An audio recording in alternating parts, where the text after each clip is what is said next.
Merci, Monsieur le Président. Avant d'attaquer ce propos liminaire, juste un petit mot sur l'ordre du jour. Bien évidemment, nous souscrivons à sa modification demandée en passant un des dossiers au début. Et par contre, la raison invoquée qui est récurrente, c'est-à-dire la tenue du conseil municipal de Bordeaux, et on pourrait peut-être s'adresser à certains éminents représentants de ce conseil municipal, d'essayer un jour de définir les dates du conseil municipal de Bordeaux en dehors des dates de la plénière qui sont connues un an à l'avance. Ça serait quand même assez sympa de votre part, ou alors de n'utiliser qu'un seul de vos mandats. Et je voulais avoir un discours qui était beaucoup plus consensuel sur la suite. La biodiversité, tout le monde s'en fout. C'est le cri de colère. C'est le cri de colère de Nicolas Hulot, le ministre qui est chargé d'établir un nouveau plan biodiversité qui sera présenté au Parlement dans quelques semaines.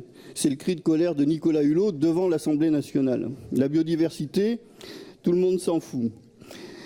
Nos politiques ont trop longtemps nié ce lien essentiel de l'homme avec la nature et combien nous en sommes dépendants. Pourtant, les conséquences sont là et elles sont de plus en plus visibles. L'indice du WWF montre que les populations mondiales de poissons, d'oiseaux, de mammifères, d'amphibiens, de reptiles ont régressé de 58% entre 1970 et 2012. Il n'y a quasiment plus de vers de terre dans nos champs. Il y a 80% d'insectes en moins.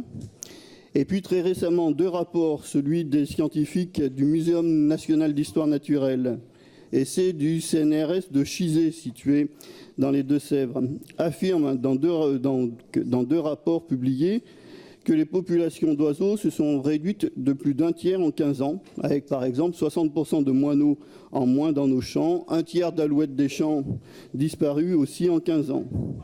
Et selon ces scientifiques, le déclin s'est intensifié depuis 2 ans et il atteint un niveau proche de la catastrophe écologique. Comble de l'ironie, on arrive même à calculer maintenant qu'il y a 2 fois moins de bruit dans nos campagnes qu'auparavant. Les conséquences néfastes de certaines politiques que nous menons, nous les retrouvons aussi sur ce bien commun à l'humanité qui nous est si indispensable, l'eau. La directive européenne eau reconnaissait déjà en 2000 que l'eau n'est pas un bien marchand comme les autres, mais un patrimoine qu'il faut protéger, défendre et traiter comme tel.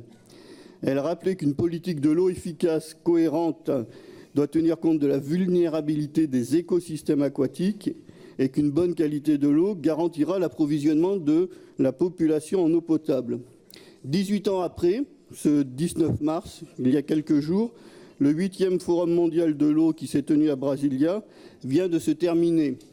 Et à cette occasion, les Nations Unies ont présenté un rapport intitulé « Mise en valeur des ressources en eau ». Ce rapport était sous-titré « Les solutions fondées sur la nature pour la gestion de l'eau ». Ce rapport invite à une approche plus globale de la gestion de l'eau, préconise des solutions écologiques. Le rapport conclut qu'un déploiement accru de ces solutions écologiques est essentiel pour maintenir et améliorer la disponibilité de l'eau et sa qualité tout en réduisant les risques connexes. Et nous avertit, si les solutions fondées sur la nature ne sont pas adoptées plus rapidement, la sécurité hydrique continuera à diminuer, probablement à un rythme plus rapide. Et notre belle région Nouvelle-Aquitaine, avec ses compartiments étroitement interconnectés, 74 000 km de cours d'eau, 26 000 étangs et lacs, 720 km de littoral, a l'opportunité d'impulser une nouvelle gestion de la ressource en eau. L'état des lieux de la région confirme que ces milieux aquatiques doivent être appréhendés dans leur globalité. En Nouvelle-Aquitaine, nous sommes aussi impactés avec 20% des linéaires de cours d'eau estimés à risque nitrate, 36% à risque pesticides et 15% des masses souterraines en déséquilibre quantitatif. La qualité des eaux littérales est fortement dégradée autour des grands estuaires de la région, que ce soit au niveau de leur état écologique ou de la qualité des eaux. L'eau destinée à la consommation humaine subit une telle pollution que les systèmes de filtration sont maintenant inefficaces dans certaines communes à filtrer des substances chimiques. La conséquence première est qu'un grand nombre de néo-aquitains utilisent maintenant de l'eau avec des dépassements de normes qui mettent potentiellement en péril leur santé. De plus, le dérèglement climatique entraînera une série de conséquences qu'il faut dès à présent anticiper. Il est prévu une réduction du débit moyen annuel d'ici 2050. On pourrait continuer cet inventaire durant toute la séance plénière du Conseil régional. Il est important que nous ayons conscience que cet effondrement systémique de la biodiversité, conjugué aux effets du réchauffement climatique, changeront durablement nos modes de vie. En matière d'eau, par exemple, il nous faut dès maintenant arbitrer pour anticiper les conflits d'usage de l'eau qui deviendront de plus en plus fréquents, ici et maintenant, dans notre région, maintenant. Nous devrons répondre même à la question suivante, boire ou produire, il faut choisir. Et ce n'est pas la fusion du plus gros empoisonneur des paysans et de la nature, Monsanto, avec le plus gros pharmacien Bayer qui peut nous rassurer.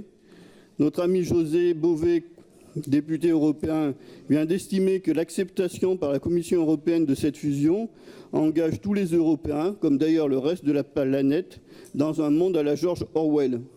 Du berceau au tombeau, ceux qui nous empoisonnent nous vendront aussi leurs médicaments pour nous guérir. Pourtant, des solutions écologiques existent et nous en avons déjà mis en œuvre dans la région. L'agriculture biologique, qui répond de plus en plus à une très forte demande des consommateurs, qui crée plus d'emplois, préserve notre eau, nos terres, les femmes et les hommes qui les travaillent. La transition écologique et énergétique qui permet une production plus respectueuse, plus durable, qui garde constamment le souci de l'utilisation rationnelle des ressources et de l'énergie. Mais in fine, c'est bien la protection de la biodiversité qui doit nous guider. L'exemple des oiseaux commence à faire peur. Plus de pesticides, moins d'insectes, moins de vers de terre, moins de mammifères, moins d'oiseaux. La base de la pyramide alimentaire commence à s'affaisser. Et pourtant, nous sommes à son sommet. Nous, la seule espèce animale ayant capacité à agir et à changer les choses, à changer le monde, ici et maintenant.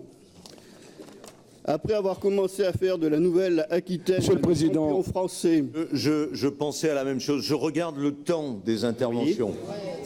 Oui. Tout à fait, Monsieur le Président. Et comme vous le savez, l'article 9 de notre règlement intérieur prévoit 10 minutes d'intervention liminaire pour les présidents de groupe. Oui, mais je pense que donc vous les 3 avez minutes dépassés. de répit. Après avoir commencé à faire de la Nouvelle-Aquitaine le champion français de la transition énergétique et de l'agriculture bio, amplifions le mouvement, faisons de la Nouvelle-Aquitaine le champion de la protection de la biodiversité, de la nature et, in fine, de nous, les femmes et les hommes de cette région, de ce pays, de cette planète si belle et si unique. Affirmons dans notre SRADET, dans nos politiques publiques, dans nos règlements d'intervention, dans nos actions quotidiennes au service des concitoyens de la Nouvelle-Aquitaine, affirmons la priorité à la biodiversité. Je vous remercie.